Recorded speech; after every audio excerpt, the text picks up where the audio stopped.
This is Aditi Pandey. Welcome to IAS point. आज हम क्या पढ़ने वाले हैं आप लोगों को पता होगा, चैप्टर 2 इकोनॉमिक क्लास 11th। तो आज का चैप्टर है भारतीय अर्थव्यवस्था। जैसे कि आप सब जानते हैं कि हमने इससे पहले भी भारतीय अर्थव्यवस्था ही पढ़ी थी, लेकिन कौन सा अंतर है? एक अंतर है कि इससे पहले जो पढ़ी थी वो आज़ादी से पहले की थी, और ये जो अर्थव्यवस्था हम पढ़ने जा रहे हैं ये आज़ादी के बाद की है। जैसा कि आप देख सकते हैं कि इसमें 1950 और 1990 लिखा हुआ है। इसका मतलब है 1947 में हमें आज़ादी मिली, उसके बाद का बताया गया है कि उसके बाद अर्थव्यवस्था में क्या हुआ था। जैसे कौन सी पंचवर्षीय योजनाओं के जो लक्ष्य हैं उनको जानेंगे, उनकी जो सुविधाएं हैं उनको जानेंगे, देखेंगे कि उनके क्या कारण हैं, पंचवर्षीय योजनाएं फ़ायदेमंद हैं कि नहीं, और किस प्रकार से विभिन्न क्षेत्रों में विकास हुआ, तथा जो भी रूल्स बने थे उनकी क्या सीमाएँ थी, उनकी क्या लिमिट्स थी, ये सब देखेंगे। ठीक है, तो पहले हम जानते हैं कि ये क्या होता है, आर्थिक प्रणाली के प्रकार। तो आइए पढ़ते हैं पूंजीवाद व्यवस्था। आप सब कहीं ना कहीं पढ़े होंगे, क्लास 6 में ये है पूंजीवाद की व्यवस्था।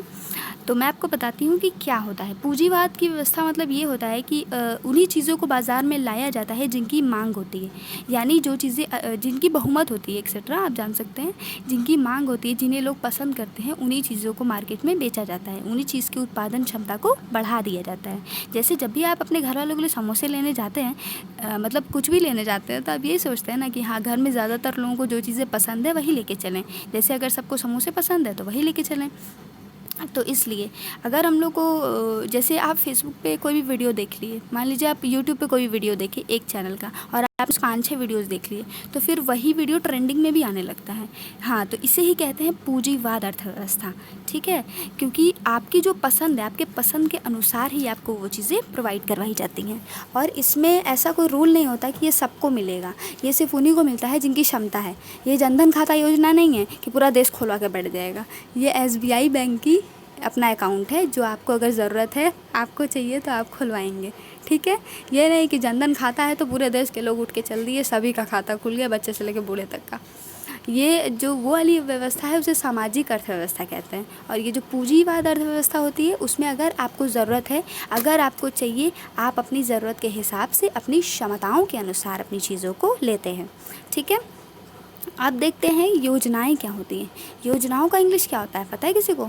प्लान्स। अब कोई मॉडल प्लान की बात नहीं कर रही हूँ मैं, प्लान्स मतलब स्कीम्स। जो भी स्कीम्स लाई जाती हैं हमें हमारे देश के विकास हेतु, सुविधाएं हेतु, ठीक है, और मार्केट में अर्थव्यवस्था को बढ़ाने के लिए। तो ज़्यादातर जो योजनाएं होती हैं भारत में वो पंचवर्षीय होती हैं, यानी वो 5 साल की होती हैं। ठीक है, तो इन योजनाओं को पंचवर्षीय योजनाएं कहते हैं, क्योंकि इनकी जो अवधि है वो 5 वर्ष तक होती है। और ये जो योजनाएं होती हैं इनके लक्ष्य को देखते हैं। उससे पहले एक सवाल है आप लोगों से कि योजना आयोग की स्थापना कब हुई थी? किसी को पता है? अगर किसी को पता है तो कमेंट में लिखिए प्लीज़ और मुझे बताइए। तो मैं गिनती हूँ, टिक टिक 1 2 3। नहीं पता है ना? तो चलिए, जिसे पता है उसके लिए गुड, और जिसे नहीं पता है पढ़ लीजिए, थोड़ा सा पढ़ लीजिए, एग्ज़ाम आने वाला है। तो जो योजना आयोग की स्थापना है 1950 ईस्वी में प्रधानमंत्री जी ने की थी। तो वहीं से योजनाओं के युग का सूत्रपात हुआ था। पंचवर्षीय योजनाओं के लक्ष्य क्या थे? इनके कई सारे लक्ष्य हैं, लाइक तो समृद्धि, पहला तो देश का विकास ही इनका मेन लक्ष्य होता है कि जो उत्पादन क्षमता है उनकी वृद्धि कराना, देश के आर्थिक विकास को बढ़ावा देना। और दूसरा होता है प्रौद्योगिकी यानी आधुनिकीकरण, यानी जो नई चीज़ें हैं उनका उपयोग करना, जैसे उर्वरकों का इस्तेमाल, ये एक आधुनिकीकरण ही तो है।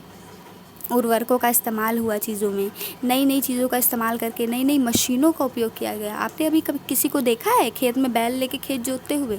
नहीं देखा होगा, क्योंकि अब कई सारी मशीनें आ चुकी हैं जो एक तो हमारे समय को बचाती हैं, दूसरा हमारे श्रम को बचाती हैं, और तीसरा हमारे काम जल्दी हो जाते हैं, और उतना ज़्यादा धूप में मरना भी नहीं पड़ता है किसानों को, तो इससे सेहत भी ठीक ही रहती है।